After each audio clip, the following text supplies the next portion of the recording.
Pasajes como 2 Timoteo 3, 16 y 17 nos enfatizan este concepto.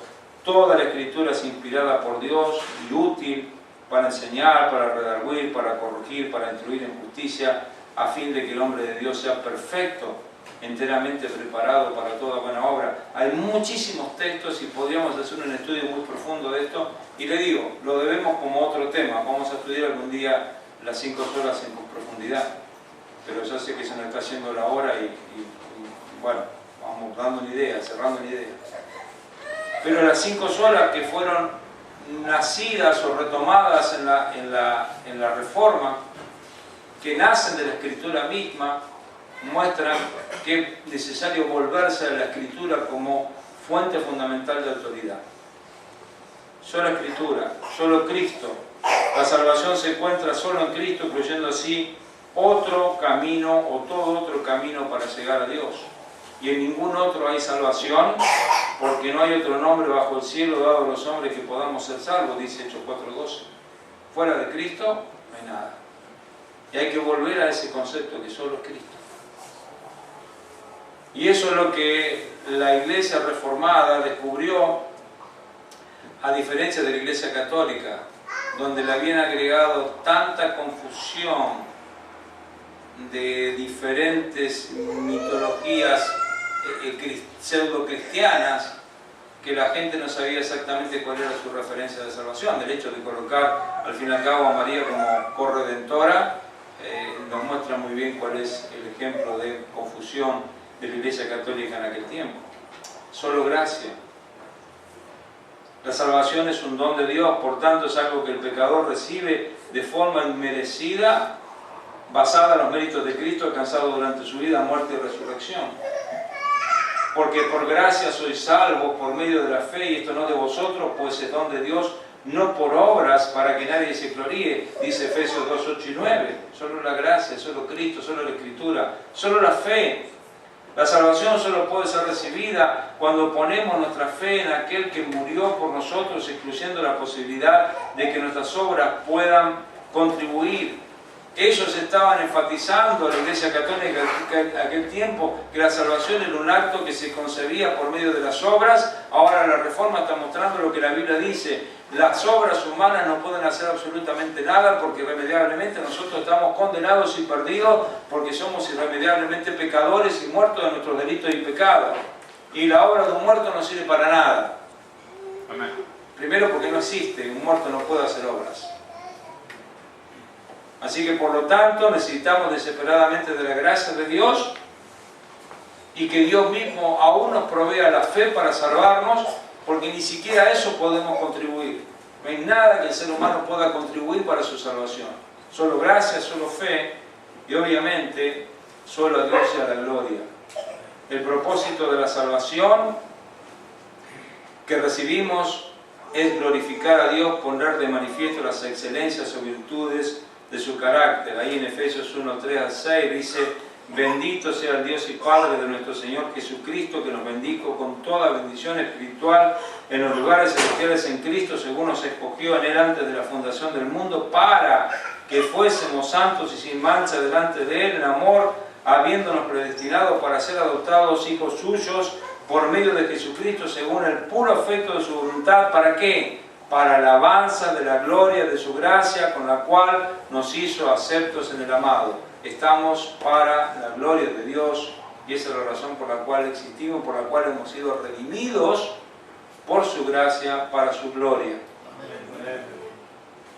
Estas 5 verdades son fundamentales. Miguel Núñez, o el pastor Miguel Núñez, describe lo siguiente sobre estas frases. Dice: estas frases representan el corazón de la teología reformada y resumen verdades no negociables del Evangelio. La fortaleza de una iglesia depende de las verdades que la sustentan, y de ahí que toda iglesia bíblica necesite no solo abrazar estos principios, sino también proclamarlos de una manera que garantice que estos sean pasados a la próxima generación. Lamentablemente, muchas iglesias han asumido estos principios y han dejado de proclamarlos con claridad y frecuencia. Con el tiempo, todo lo que es asumido va siendo olvidado poco a poco. Nuevas generaciones en los últimos 200 años desconocen parcial o completamente toda la historia detrás de esta teología, y poco a poco fueron desarrollando una teología liberal o un pragmatismo ignorante de la centralidad de la gloria de Dios en el plan de la redención. En la segunda mitad del siglo XX especialmente se dio esto. No sé cuántos se han percatado de que hay un resurgimiento de las doctrinas de la gracia en nuestros días, aún dentro de iglesias que vienen de un trasfondo pentecostal. Por tanto, hablar de estos temas contribuye a fortalecer y a promover este nuevo mover en Latinoamérica. Ciertamente la iglesia primitiva no usó esta terminología para hablar de sus creencias, pero cada una de estas frases, sola gracia, sola fe, solo Dios sea la gloria, solo Cristo, sola Escritura, cada una de estas frases está arraigada en la revelación del Nuevo Testamento que daba continuidad al pacto anterior.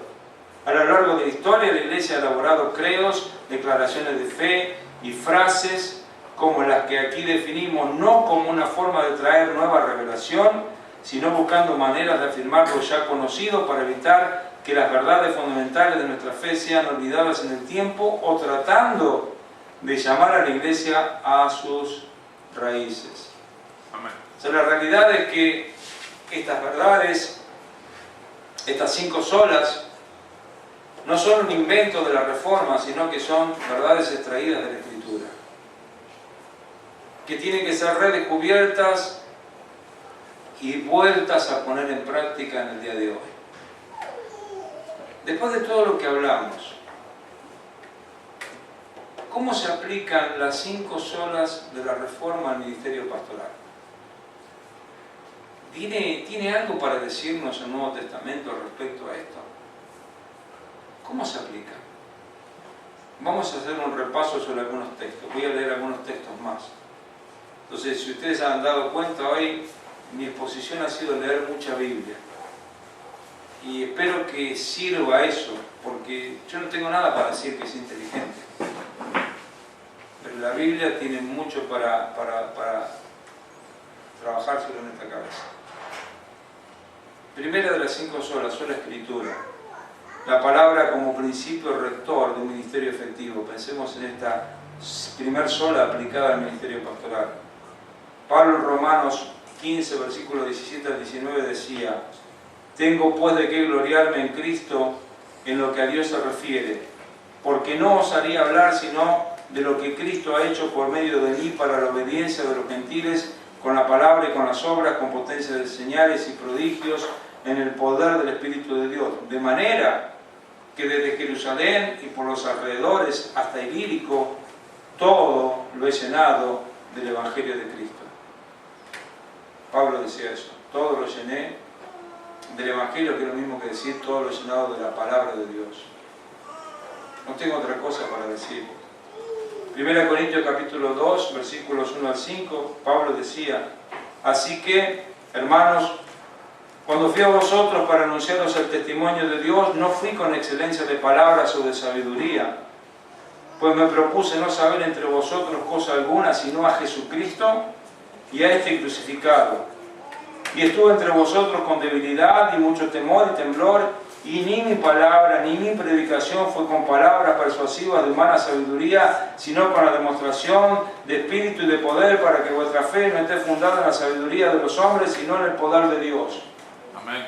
Lo único que quise mostrar es a Cristo y a este crucificado, la palabra de Dios. El ministerio del apóstol Pablo, el ministerio del apóstol Juan, el ministerio del apóstol Pedro, el ministerio de todos los hombres apostólicos fue un ministerio que tenía la palabra de Dios como base fundamental. No había otra cosa para proclamar más que la palabra de Dios.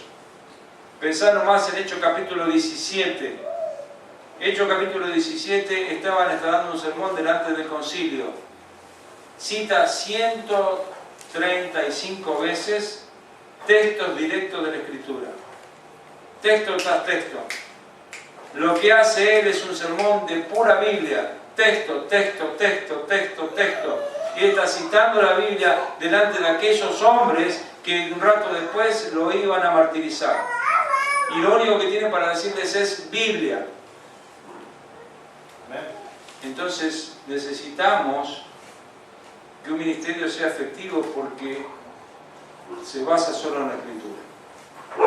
No tenemos mucho más para decir. Solo Cristo, el Señor Jesucristo como punto de referencia de un ministerio efectivo.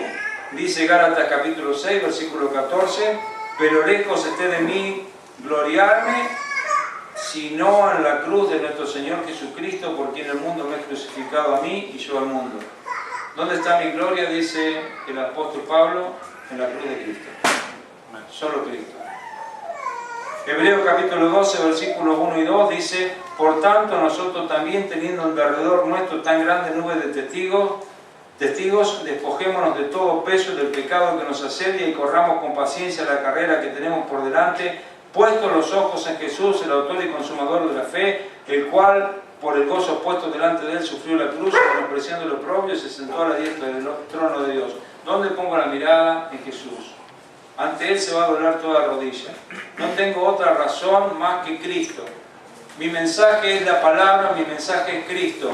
Mi ministerio es la palabra, mi ministerio es Cristo. No tenemos otra cosa. Ahora, vos imaginate qué pasaría con Diótrefes si fuera confrontado con la realidad de la palabra y con la realidad de solo Cristo.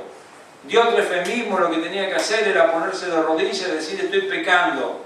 Porque el Diótrefes, que era pastor de una iglesia, que expulsaba a las personas porque tenía una actitud cristiana, estaba actuando como un anticristo, como un anticristiano. Pero hubiera sido realmente muy diferente si él realmente se hubiera basado en la Escritura solamente y en Cristo. Y si midiéramos el liderazgo cristiano por estas 5 solas, si están abrazando la palabra como cuestión fundamental y como única razón para comunicar y no palabras persuasivas, sino que lo que tienen como base la palabra de Dios, y si lo que hacen es entronizar a Cristo en cada momento de su vida, o no, solo Cristo, solo la Escritura, solo la gracia de Dios como el combustible necesario para desarrollar un ministerio efectivo. 1 Corintios 15:10 dice, pero por la gracia de Dios soy lo que soy y su gracia no ha sido en vano para conmigo. Antes he trabajado más que todos ellos, pero no yo, sino la gracia de Dios conmigo. Y entendamos esto, hermano, la gracia no es un hecho que tiene que ver con la salvación de la persona, sino con la transformación de la persona.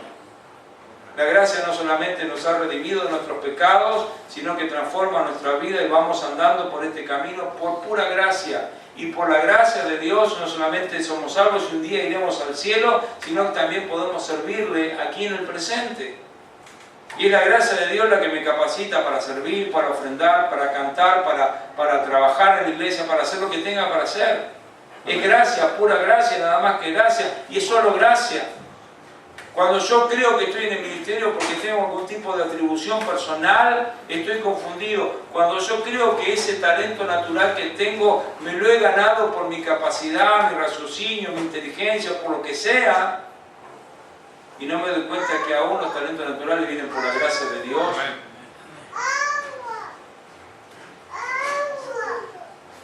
Entonces en ese momento puedo servir a Dios adecuadamente, si lo entiendo que es la gracia. Gálatas capítulo 1, versículo 11 al 16 dice, mas os hago saber, hermanos, que el evangelio anunciado por mí no es según hombre, pues ni yo ni lo recibí ni lo aprendí de hombre alguno, sino por revelación de Jesucristo.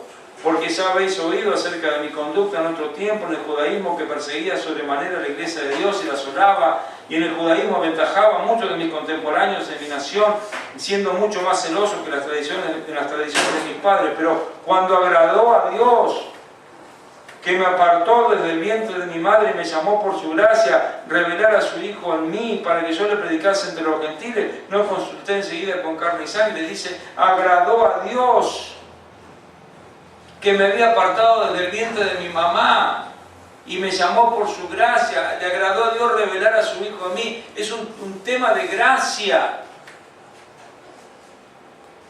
El ministerio es por gracia. ¿De qué me puedo jactar? Es gracia.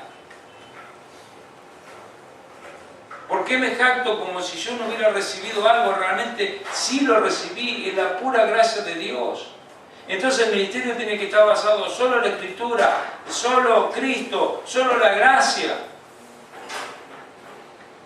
No tenemos otro mensaje ni tenemos otro fundamento más que esto. Solo la fe.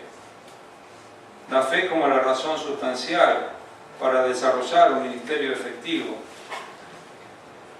Pero teniendo el mismo espíritu de fe, conforme a lo que está escrito, creí, por lo cual hablé, nosotros también creemos, por lo cual también hablamos, dice Pablo en 2 Corintios 4:13. Creí, por lo cual hablé. Si hablo es porque creí, es la fe, nada más que por la fe.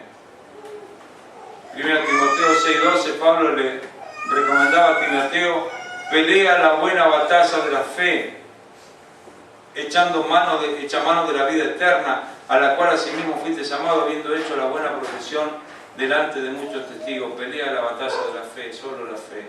Creí, por lo cual hablé.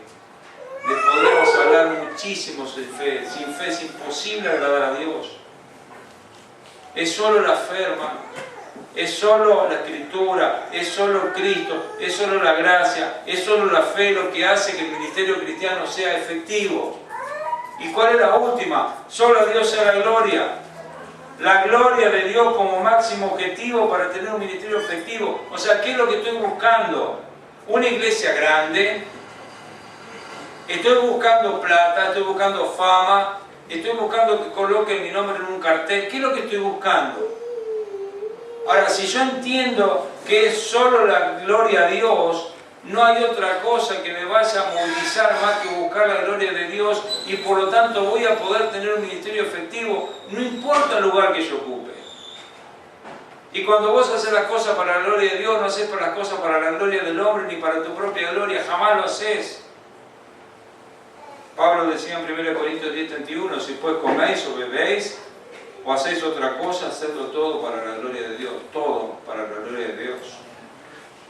Pablo decía en 2 Corintios 1:12, porque nuestra gloria es esta, el testimonio de nuestra conciencia, que con sencillez y sinceridad de Dios, no con sabiduría humana, sino con la gracia de Dios, nos hemos conducido en el mundo y mucho más con vosotros. Pedro decía en 1 Pedro 4:11, si alguno habla, hable conforme a las palabras de Dios.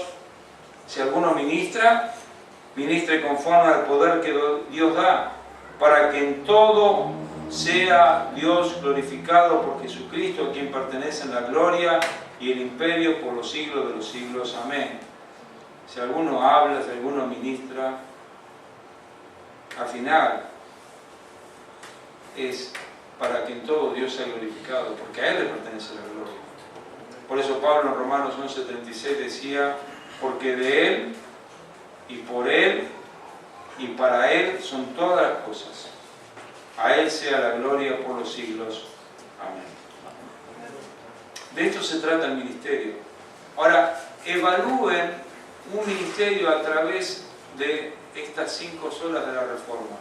Tomen a un hombre, tomen un Diótrefes y compárenlo con las 5 solas de la Reforma. Y te vas a dar cuenta que esta persona no está usando la palabra, no está reconociendo a Cristo y su señorío, no está entendiendo la gracia de Dios, en lo más mínimo, para nada.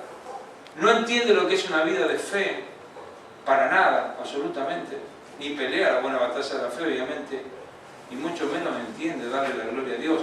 No más cuando dice de Diótrefes que lo que le gusta a Diótrefes es tener el primer lugar, ya te das cuenta que todo lo otro está borrado. Mira una vida y decir a quién está procurando dar gloria a Dios a esta persona. Si es una persona que le está dando la gloria a su propio ministerio, a su propio ser, a sí mismo, sabe que es una persona que se ha alejado de los principios básicos de la reforma de la Escritura, y es una persona que está a un pasito de ser un Diótrefes y está ahí nomás de transformarse en un falso maestro, en un líder de una secta, señalado aún por el mundo. Quiera Dios librarnos de este tipo de peligros y que podamos vivir como Dios quiere. Vamos a orar. Señor, te damos gracias por este día, gracias por este tiempo que podemos compartir, y te rogamos que tú nos ayudes, Señor, para poder honrarte y vivir vidas que te glorifiquen. Gracias por todo, Señor. En el nombre del Señor Jesús.